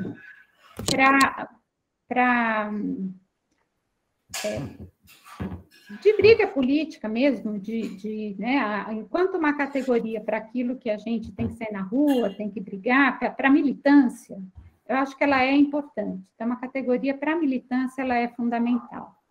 Mas, num outro, né, no pensamento da nossa existência, de uma proposta de mundo, se não seria o caso da gente desconstruir um pouco a ideia da identidade, trabalhar com a ideia de individuação do Simondon, né? da individuação pensada muito próxima daquela mônada leibniziana, né? Daquela coisa que é infinita, que está sempre se transformando e que, portanto, é um indivíduo que ele não tem uma identidade fixa, mas é essa coisa que está sempre se movimentando, se mobilizando, né? E como que, e nesse sentido, eu acho que, por isso, inclusive, né, a própria recognição seria um olhar num outro momento, de uma outra forma, pensando assim de outro modo, né? Então, eu queria que vocês falassem um pouquinho disso, né? Como é que se dá esse processo de subjetivação, essa questão identidade, movimentos sociais, como é que vocês estão vendo, né, neste momento, num momento tão difícil que a gente está vivendo nesse país, que a gente tem que começar a dizer de onde a gente é a todo momento, né, de que lugar nós estamos, e como que vocês percebem isso, né, nos próprios vídeos, tanto os que o Roger trouxe, as discussões que ele fez, como nos da Cláudia, né, o quanto que essas questões quando se entra no campo da arte, né, a potência que se tem para a gente expandir desse lugar, né? Então, eu queria ouvir vocês, não é bem uma pergunta, mas ouvir vocês a respeito disso. Olha, Alexandrina, obrigado pela pergunta e obrigado pela presença aqui. Estou com saudade sua dessa conversa. Alexandrina, é muito interessante que você coloca, porque às vezes se coloca a identidade numa situação muito cruel, num lugar muito cruel. E eu não vejo muito potente isso. O que eu prefiro pensar é que a identidade ela pode estar a serviço da representação, e isso é ruim porque você reduz, você corta tudo o que não está na identidade, né? Mas a identidade, ela pode estar... Isso daí eu diria que é um uso um pouco estatal da identidade. Aquela que você quer produzir indivíduos. A identidade produz indivíduos. Agora, nós podemos pensar ao contrário. Uma identidade que estivesse a serviço do bando, do nômade. A identidade como máquina de guerra, e não como aparelho de Estado. E é aí que eu acho que é a identidade da militância.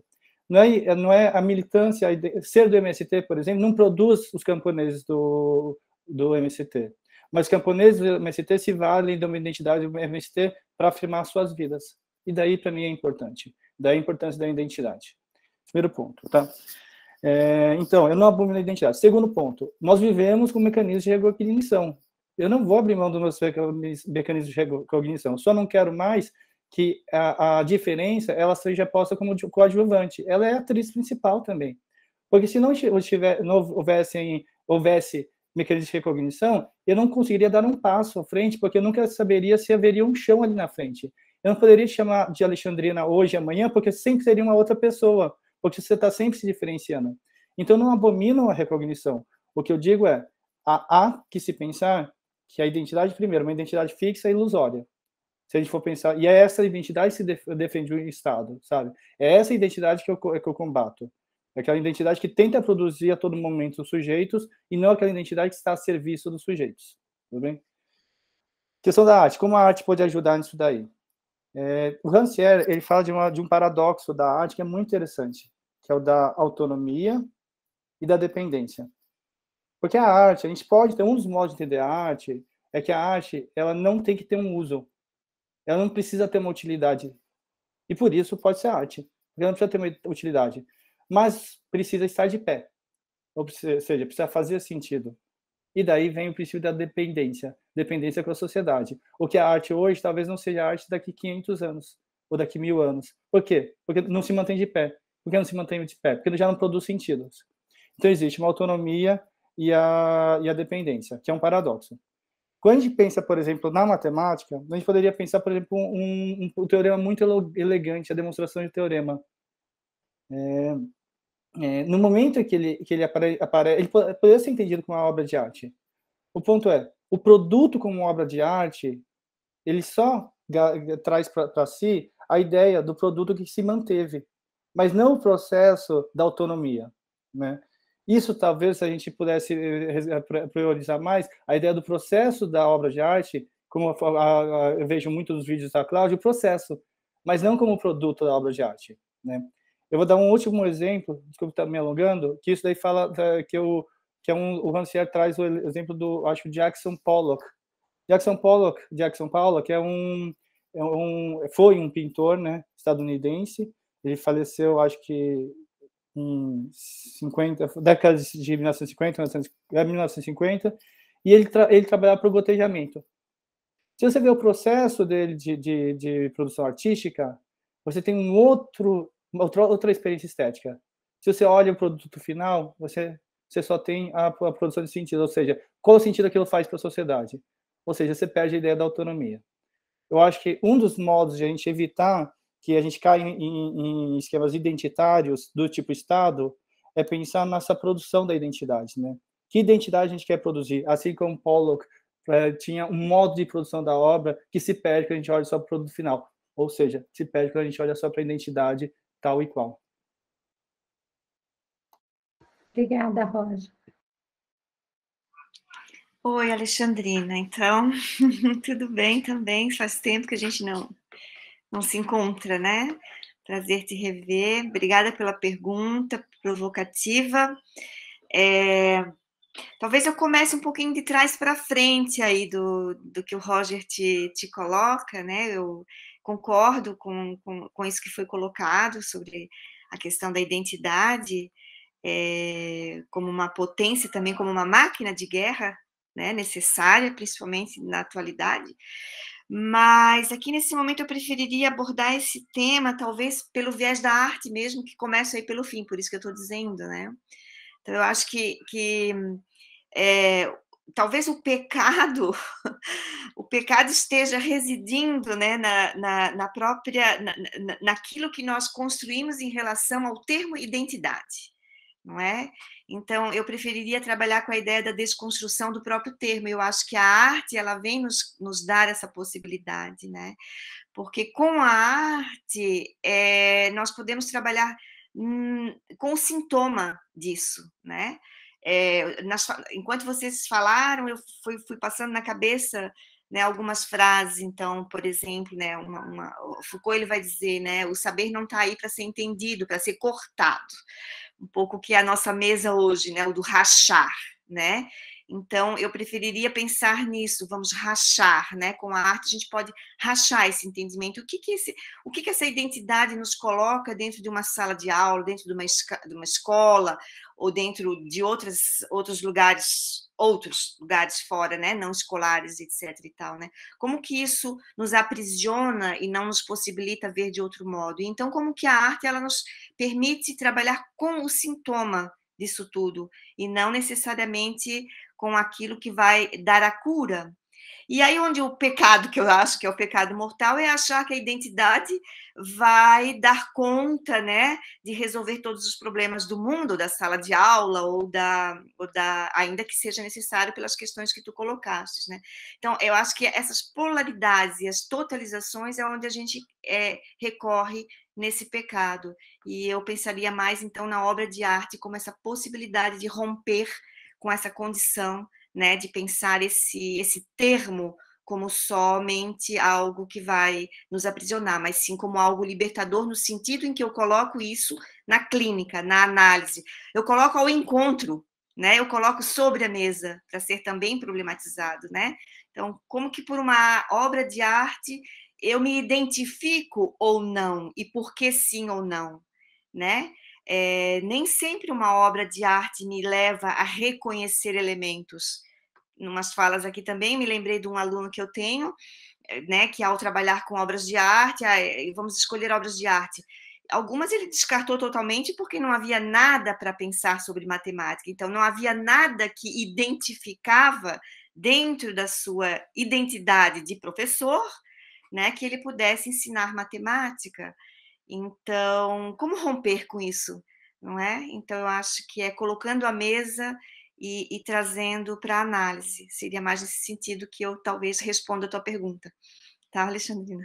Que eu penso ela, né? Então, na verdade, não é responder, é como que eu escapo da tua pergunta. Isso é ótimo, muito obrigada. Obrigada.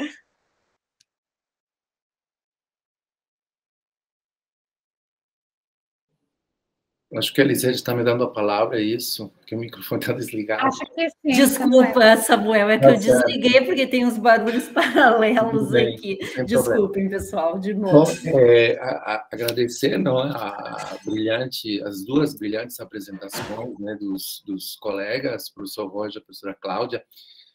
Eu queria fazer dois destaques às falas, né, dos colegas. A primeira é que eu gostei muito da professora Cláudia, quando ela fala, por exemplo, que muitas vezes vê a matemática, faz as ligações matemática na arte, ou até pode ser também matemática na literatura, sob, digamos assim, o cunho da chamada dita contextualização. Ela tem funcionado, certo, numa postura um tanto quanto colonizadora também da matemática. A própria professora Cláudia usou esse termo colonização. Eu vejo muito isso, né, quando você traz em obras literárias, e aí você procura uma forma da matemática se engajar nisso. Eu acho que a matemática tem essa questão colonizadora. E também a questão do Roger, que trouxe a questão da aula como um encontro, né? Achei essa ideia também extremamente potente e produtiva para se pensar em outras coisas. Mas dentro dessas discussões de ambos, eu queria trazer um elemento que eu acho que é preocupação da maioria dos professores e dos participantes, que é a questão do currículo. E aí eu queria saber, do ponto de vista dos colegas, né, qual que seria o lugar, a posição, ou o papel, ou o território, enfim, não sei que termos agora, que ocuparia essa materialidade curricular que é objeto de uma produção didática do professor na aula, na escola, né? Então, nós temos essas relações outras, essa proliferação de sentidos, nós temos essa aula com encontro, mas nós temos esse currículo enquanto objeto da docência. E aí eu queria saber, já tentando, de repente, até pensar para amanhã numa outra questão, como que vocês posicionam isso nesse conjunto de elementos trazidos por vocês? Bom, olha, é uma questão difícil, porque ela pode tender a uma resposta um pouco mais utópica, mas eu vou começar por algo que eu defenderia agora. Que tal? Como que um currículo é proposto? Ele é proposto antes das pessoas, visando a um futuro que nós nem sabemos se vai existir. Seja profissional, um currículo proposto para profissões que talvez não existam, que talvez já nem existam, que não levem em considerações as condições das pessoas que estão, que vão seguir esse currículo. Não faz sentido um currículo formado dessa maneira. Que tal propor um currículo de acontecimento? Um currículo que acontece a partir dos desejos que circulam numa sala de aula, numa sociedade. Daí alguém pode perguntar, ok, mas isso vai defender o futuro das pessoas? O currículo que já está aí já não defende. Não tem nenhuma garantia de que as pessoas que sigam um currículo, elas sejam, de alguma maneira, beneficiadas e privilegiadas por esse currículo. Né? Pelo contrário, os benefícios acontecem quando muito por conta de algumas provas formais. Ou seja, a gente está formando o currículo para que as pessoas, de alguma maneira, consigam se beneficiar em provas formais. É isso que a gente quer de um currículo para a vida? Então, a minha proposta, que certamente o Márcio que está aqui na sala poderia falar muito melhor que qualquer coisa curricular, seria um currículo que fosse invertido. Um currículo que primeiro aparecesse as pessoas e os desejos de uma sociedade, os afetos que pedem passagem, e daí a produção de um currículo, que não precisa ser único. Por quê? Porque as pessoas não são únicas, os locais não são únicos, a sociedade não é única, enfim. A minha aposta seria nessa inversão. O currículo que acontece e não o currículo que é imposto.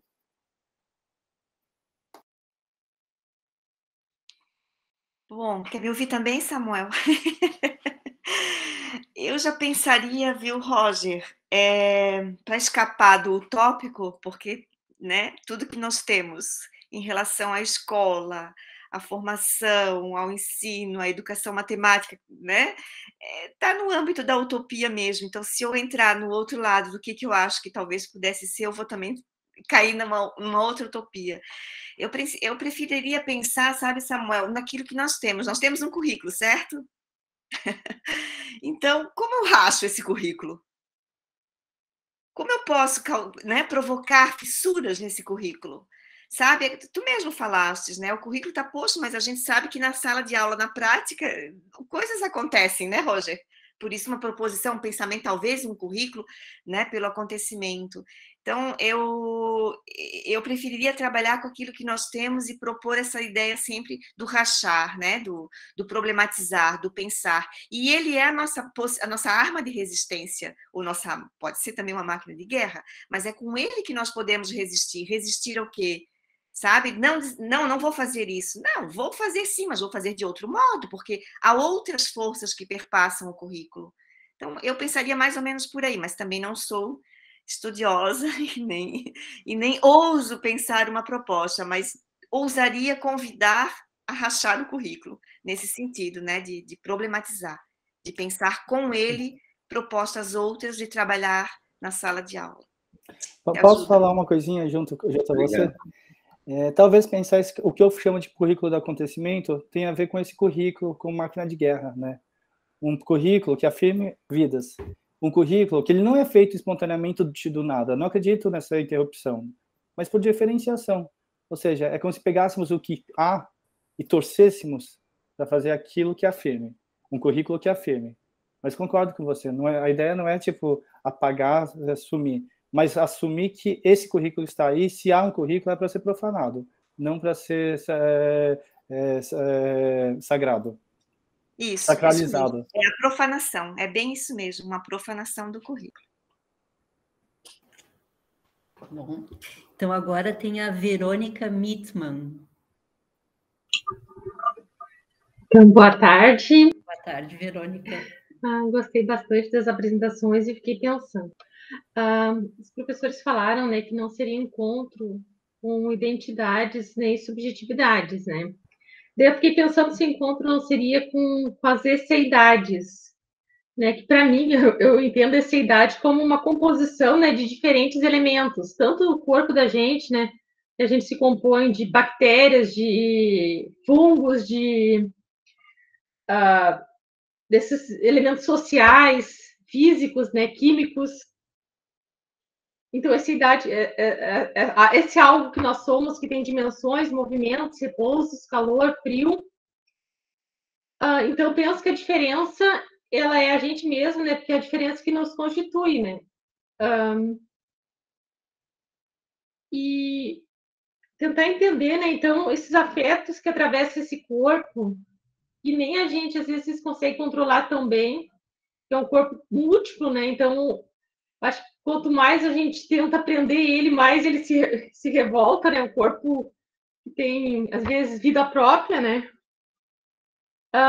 E um corpo também que pensa, né? Porque, às vezes, eu sou tímida, então eu fico vermelha quando não quero ficar vermelha, transpiro. Às vezes a gente dá uma gargalhada que tu não controla, tu chora. Assim, é um corpo que pensa, né? Então a gente não pensa só com o cérebro, a gente pensa com esse corpo todo, né? Só que às vezes eu acho que a gente não. A gente tenta encaixar ele num lugar ali, numa norma, tenta não ouvir, e ele é um corpo que grita. Quanto mais tu fecha ele, mais ele grita, assim. É o que eu sinto. E essa coisa dos signos, né, como algo que escapa, porque, por exemplo, eu quando era criança, eu uma vez ganhei uns lápis de cor, né, e eu até hoje eu sinto o cheiro deles. E quando eu sinto o cheiro do lápis de cor, me dá uma alegria, sabe, que não tá mais no lápis de cor de agora, porque para mim agora é fácil comprar lápis de cor, mas é uma alegria daquela época, assim, uma coisa assim tão maravilhosa, assim, que não está naquilo, é algo assim que escapa daquilo, né? E também pensei na arte, né? Como essa coisa que quebra a gente. Para mim é uma coisa que quebra. Eu vejo alguma obra, sempre causa algum, assim, a maior parte, né? Que é algo que me quebra, assim, que me surpreende. E eu me lembro, assim, para minha sala de aula, os meus pais são analfabetos, não sei se é por isso, né? Mas sempre foi um lugar assim, sempre foi o lugar da surpresa, sempre foi o lugar, mesmo aquele método tradicional, aprender a fazer continha, adorava aquilo porque era algo surpreendente. E eu fico pensando em mim como professora, que muitas vezes eu não olhei muito para esses sentimentos, para essas coisas que aconteciam com o meu corpo, com o corpo dos outros, largava isso para me agarrar num ideal, assim, o ensino tem que ser interdisciplinar, então eu tentava fazer aquilo, as coisas às vezes saiu de outro jeito, assim, mas não, esse é o certo, então eu largo tudo de mão e vou para isso. Então eu fico pensando que talvez, né, não sei se é porque eu estou nesse movimento também, né, às vezes largar a mão do ideal, assim, e sentir as coisas, porque, por exemplo, a gente sempre fica procurando aquilo que está, né, na norma. Por exemplo, cheiro de camomila calma, mas não é todo mundo que acalma, a gente esquece, aí tu enche de camomila, tu tá lá mal, mas é só calma, sabe? Então eu fico pensando nesse movimento que eu tô tentando fazer. É isso. Obrigada. Obrigado, Verônica. Verônica, é interessante que essa ideia de corpo, né? Spinoza já disse, né? A gente nunca sabe que pode um corpo, até que ele haja, até que ele faça. Ou seja, é sempre potência, né? A gente não precisa encontrar como pensar pela falta ou para seguir caminhos já pré-constituídos, né?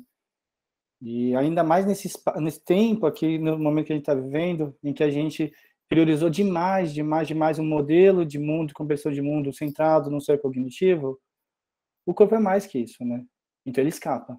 Ele escapa de diversos modos. A gente adoece, a gente sua, a gente acontece um monte de coisas, né? E o que é interessante que eu queria colocar, é que esse modelo de pensamento, de um pensar, é um modelo, né? E que centrou-se num lugar, imagina, é abstrato a ideia de um ser cognitivo e que se situou no cérebro em algum momento histórico, mas nem sempre foi assim, né? Então, mas eu tampouco queria chegar numa outra verdade e assumir, o cérebro, o pensar não está no cérebro, nem no ser cognitivo, mas está no corpo. Mas o que talvez seja interessante, e se a gente assumisse que o corpo também pudesse pensar, o que poderíamos produzir? Então, não estou em busca de outra verdade, mas estou em busca de fazer exercícios de deslocamento e de, com isso, inventar outras coisas. Porque daqui a pouco vai ser outro tipo de proposta que vai acontecer. É outro tipo de verdade que vai se convidar a ser presente na nossa vida, né? E outros modelos de mundo e tal.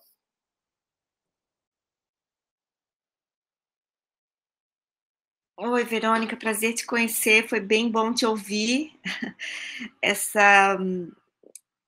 essa abertura, né, de se ver, né, de se ver vermelha, de se ver suando, de se ver nervosa, e etc. e tal, como que isso também nos coloca em outro lugar para ser mais sensível a nós mesmos, né, que nós nos culpamos tanto toda a vida, né.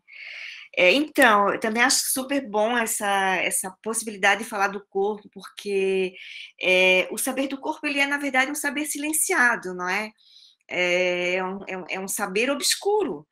E eu acho que, como eu, né, venho convidando vocês a pensar um pouquinho aqui também, que pela possibilidade do encontro com a arte, não é? Eu tenho esse encontro com a experiência, não é? E é pela experiência, não é, que se pode, então, pensar sobre aquilo que forma o corpo, sobre esses saberes que foram silenciados, que foram apagados, que são obscuros, né, como eu falei, né, que cega. Então, o olho é cego porque cegaram-se os olhos, não é? Ensaio da cegueira, né? Do Saramago, que me lembra muito.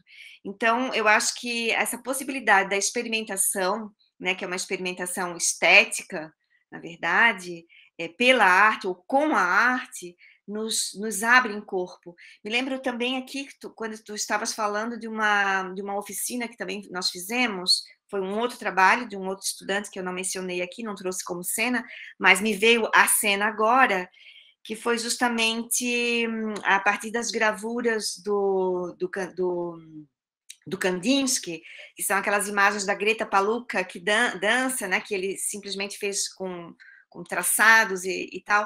Então, os estudantes, eles se sentiram afrontados em relação àquilo por várias situações, mas eles acabaram volumizando toda aquela obra de arte, né, da representação artística, digamos assim, mas foram impregnando nessa representação, nessa imagem, digamos assim, marginal do que eles tinham do corpo, né, foram colocando tatuagens no corpo. E foi muito interessante porque os estudantes começaram a dizer: as tatuagens são as marcas da vida. Então, nas falas deles, né, fomos olhando isso. Então, o que acontece, né, como eu perguntei, quando se colocam pinturas ou obra de arte em sala de aula? Não há um caminho, não é? Não há um caminho. Coisas aparecem, e o corpo apareceu, e apareceu com muita evidência nesse sentido. Então, se eu posso falar um pouquinho sobre isso, eu falaria sobre essa questão de como o nosso corpo, o saber do nosso corpo é silenciado e como nós podemos, então, nos abrir, nos expor a essa experiência e falar desse saber, afinal de contas. Obrigada. Bom, agora está o Márcio Silva com a mão levantada. Só um minutinho, desculpa, Lisete, eu só vou sugerir, dado o avançado que está o horário, né, para não extrapolarmos muito, durante a fala do Márcio, pergunta do Márcio, e a gente vai fazer as últimas inscrições, para depois poder fazer o encerramento final da atividade, tá bom? Obrigado. Tá bom. Obrigado, Roger, Cláudia, muito bom revê-los, parabéns pela fala. Parabéns também para os organizadores do evento. E eu não resisti aqui para comentar algumas coisas. Na verdade, não é uma pergunta, é mais um comentário. Eu queria que vocês talvez comentassem o comentário. Mas o que Roger e Cláudia falaram a partir da pergunta do Samuel, eu fiquei pensando, e amanhã a minha fala vai um pouco nessa direção, né, que Roger e Cláudia falaram agora, né, de pensar o currículo a partir desses deslocamentos, acontecimentos, né, valorizando o imponderável, o inesperado, né, o currículo dos afetos, digamos assim. Né? Mas eu fiquei pensando essa inquietação do Samuel, né, que é bem relevante, porque assim o currículo hoje ele é um agregador de capital humano, né? Basicamente a escola virou algo que serve para valorizar o capital humano das pessoas, né? Nessa racionalidade econômica política que a gente tem, basicamente essa virou a função da escola, muito longe de se pensar em alguma educação para alguma coisa, né? É a educação para se autovalorizar no mercado.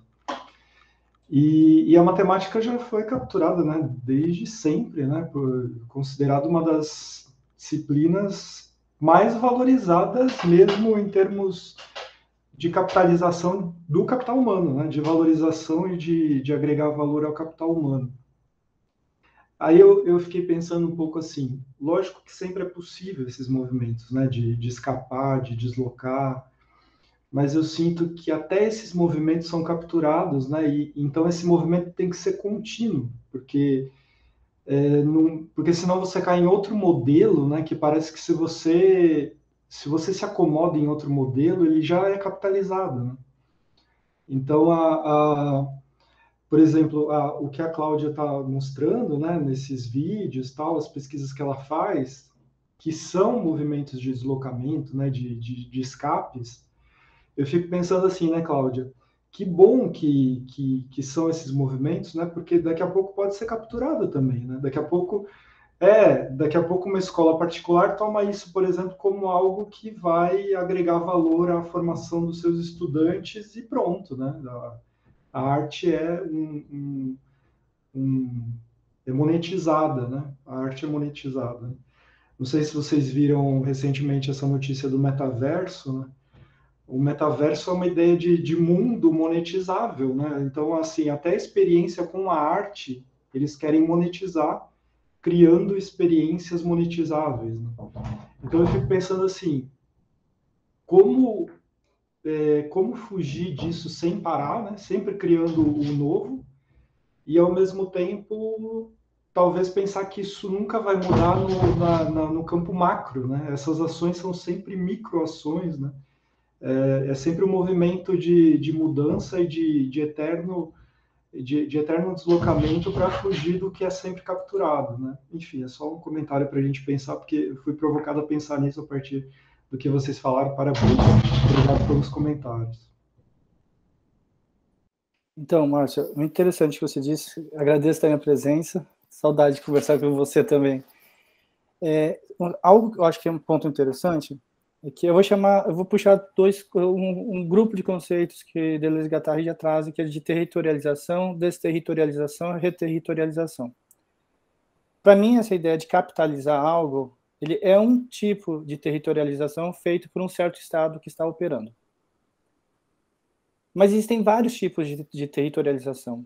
E o que muitas vezes, algumas pessoas que discutem na filosofia da diferença, falam muito da desterritorialização, como fosse algo pontual. Para mim é um processo.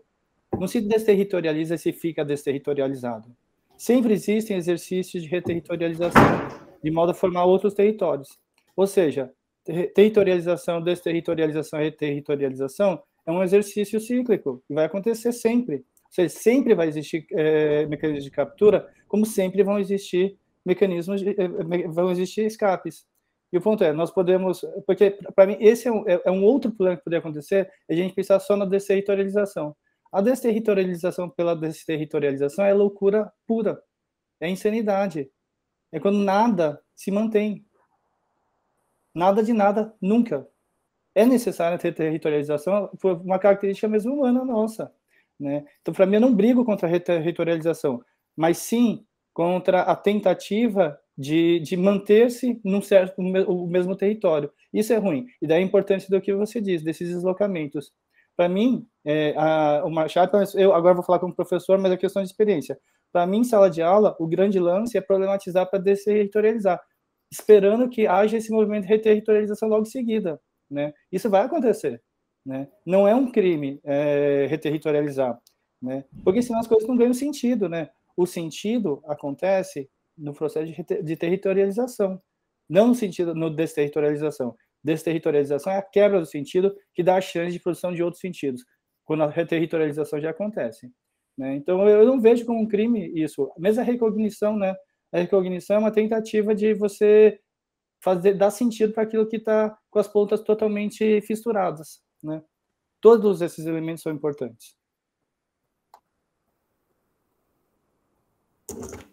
Então, Márcia, como tu também me convidasse ao comentário, não que há necessidade, né, de comentar, eu comento, mas muito bom também te ver e e vontade de conversar mais contigo sobre questões que eu venho acompanhando, que tu andas aí também navegando, né? Me chama a atenção um pouquinho no que tu falaste, até anotei aqui, né? A matemática já foi capturada, né, para agregar valores, né, a esse capital humano, ao capitalismo, né? Tá aí uma subjetividade que está incrustada, né, em nós, em todos nós, me coloco junto também, que é, né, o neoliberalismo, e assim a matemática caminha junto, de mãos dadas, e vamos lá. Mas, assim, ao mesmo tempo que a matemática foi capturada, ela também captura isso para ela, né? E de que matemática nós estamos falando? Eu estou entendendo que tu estás falando da matemática como saber, né? Mas podemos pensar também a educação matemática como esse campo, né? O Roger trouxe um pouquinho da problematização disso, né? Como também ele captura e, ao mesmo tempo, que é capturado por essa teia toda, né? E das experimentações que eu venho fazendo aí dessas oficinas, desse modo de ver a arte, trabalhar com a arte, com o visual, a hora que tu falasse, eu falei, já foi capturado, é no seguinte sentido, por exemplo, a própria palavra visualidade não existia no nosso vocabulário na educação matemática, existia visualização. Eu era uma das que pesquisava sobre visualização. Eu mesma me caí a ficha de que visualização não era o termo mais apropriado, digamos assim, para encaixar naquilo que eu estava querendo falar sobre o visual, né? Eis que me encontrei com o termo visualidade. Hoje eu vejo muita gente botando visualidade nos seus trabalhos. E sou chamada, inclusive, para algumas bancas. Não é disso que a visualidade fala ou faz, ou quer praticar. Muitos simplesmente substituem a palavra visualização para colocar visualidade. Estou trazendo um exemplo aqui muito assim, sabe? Não, a crítica não é nada, mas é só para a gente ver que é um exercício quando nós estamos sempre no mesmo lugar. Então, uma escola particular, sim, ela pode achar muito legal, muito bonito, ainda mais uma escola que vá trabalhar com metodologias inovadoras, né? com propostas mais encantadoras, mais sedutoras, podem achar muito interessantes as experiências e vamos, então, comprar um pacote, digamos assim, mas não é esse o convite que essas experimentações faz. Nós estamos aqui muito mais no fundo, não é? No fundo disso tudo do que na superficialidade. Então, podem capturar, mas essa captura não atinge aquilo que, de fato, nós queremos pensar, né? Que é o que nós estamos aqui nesse encontro, né? E aí, mais uma vez, trazendo a palavra encontro, a gente se encontra porque nós nos reunimos em torno daquilo que nós temos um interesse, né? Um interesse. Então, tem algo que está no nosso entre, né? Então, é uma problemática, é um problema, é uma questão, é um objeto. Então, algo que está no nosso entre, nós nos encontramos para pensar sobre isso. Então, não tenha medo, não tenho medo da captura, né? Porque eu também capturo e também sou capturada, assim como tudo vem acontecendo, né? Esse é o movimento da vida. Eu acho que a questão está justamente em colocar a mesa para problematizar. Né? Obrigada, Márcia, super legal. Queria conversar muito mais contigo. Assim, com todos vocês, né? Bom, deixa eu ver. Não temos mais inscritos. Acho que tem a Andréia, Lisete. A Andréia levantou a mão, agora sim. A Andréia, a gente encerra. Fala, levantou a mão, a Andréia. Então, primeiro, eu só queria agradecer o convite, a oportunidade de escutá-los, assim, foi muito bom. As minhas entradas pela arte, assim, já vem há algum tempo também, e escutar a Cláudia sempre é muito bom, né? Além dos textos dela, ouvi-la falar, sempre é muito, muito... faz pensar, né? E o Roger agora também o conhecendo, e me chamou também muita atenção o cuidado de vocês na apresentação, no sentido de colocar as ideias sem um raciocínio já muito forte, determinado, é isso ou aquilo, mas abrir essas possibilidades de pensamento, isso eu achei muito interessante, né? Muito legal, e não é assim tão comum, embora a gente há algum tempo já tenha discutido e vem trabalhando essas questões com arte, mas ainda existe, é muito difícil essas conexões, arte, matemática, matemática, arte, a gente fugir dessas armadilhas, né, de querer levar de um lugar para o outro e transitar ali no meio termo, que eu acho que é o grande desafio que a gente tem, né, pela frente, que vocês sinalizaram. Aí, a minha questão só era como é que vocês veem a questão da narrativa nisso? Porque tanto na sequência que Roger traz, ali está embutido uma narrativa, que é uma lógica que ele organizou de segmentos e de cenas, né, que expressam de alguma forma o que o Roger pensa sobre aquela sequência de imagens, cenas de filmes e fatos. E Cláudia também, na montagem dos filmes que refletem, né, que expressam aquilo que está sendo vivido, experienciado lá na escola, de certa forma, ali também tem uma narrativa que é produzida por ela ou pelas orientandas, enfim. Então, a gente acaba, de certo modo, e é a provocação para a gente conversar, talvez não dê hoje, mas em outro momento, sempre a gente acaba, de certa forma, induzindo a nossa forma de pensar, induzindo no bom sentido, né? Expressando a nossa forma de compreender aquela determinada conexão. E isso, às vezes, é uma armadilha, né? Eu me pego várias vezes induzindo e acaba prevalecendo o quê? Aquilo que é a nossa experiência, aquilo que está na nossa memória. Então, bem ou mal, a gente acaba trazendo a perspectiva da matemática à frente. E esse é o desafio de trazer a arte na frente, né? De olhar a partir da arte.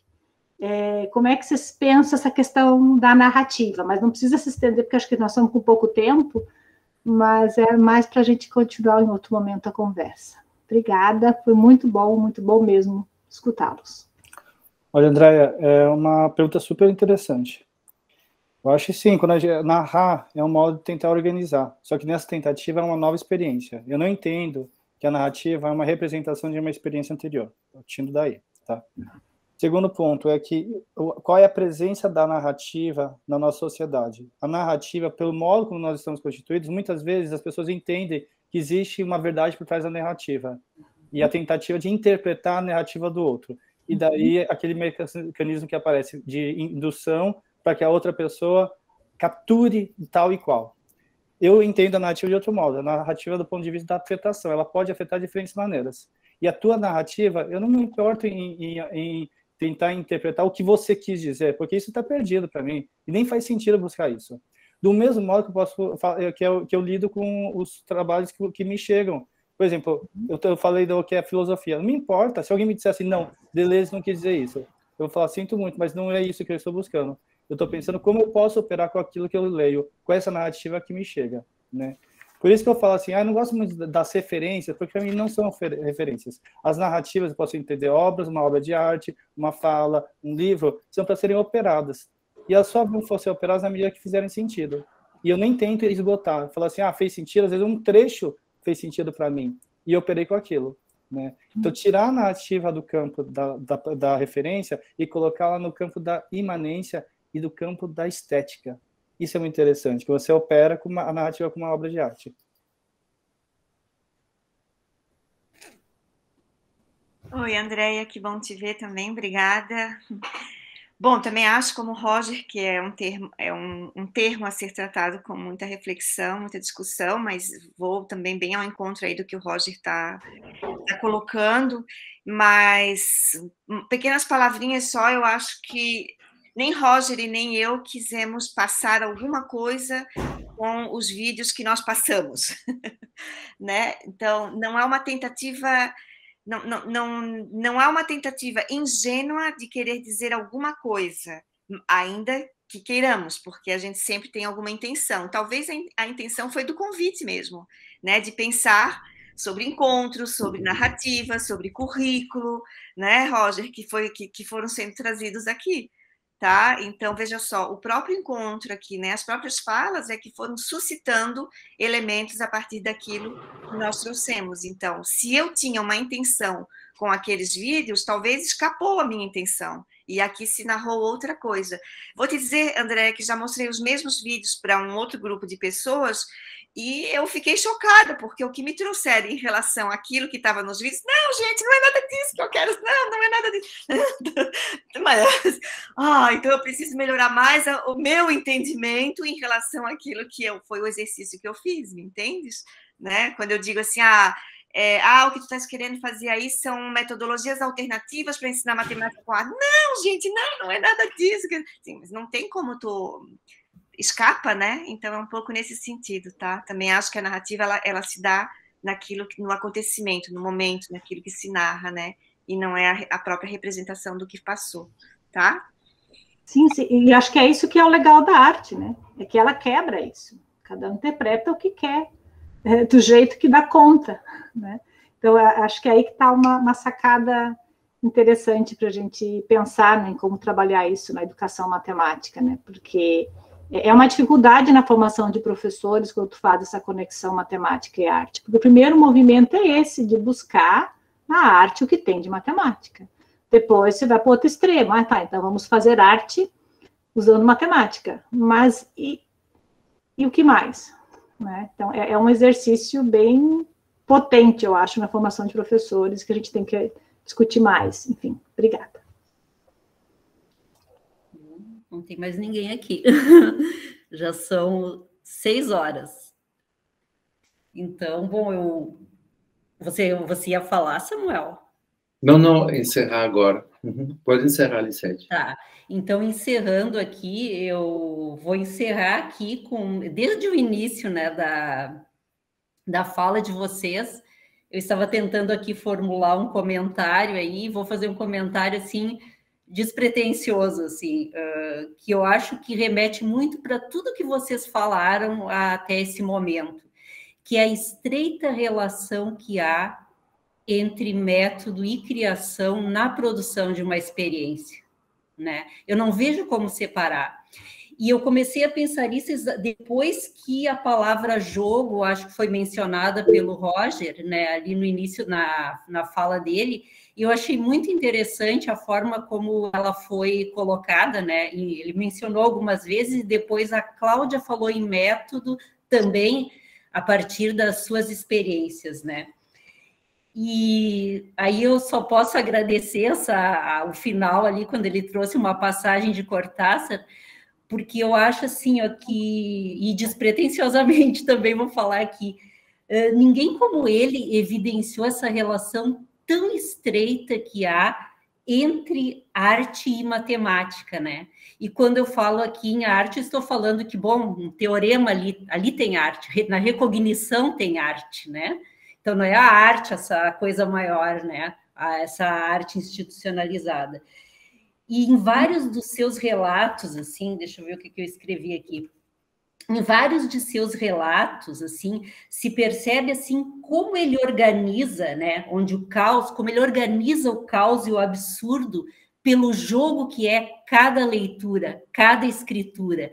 E jogo aqui, para mim, é esse né? Dá para pensar como esse né?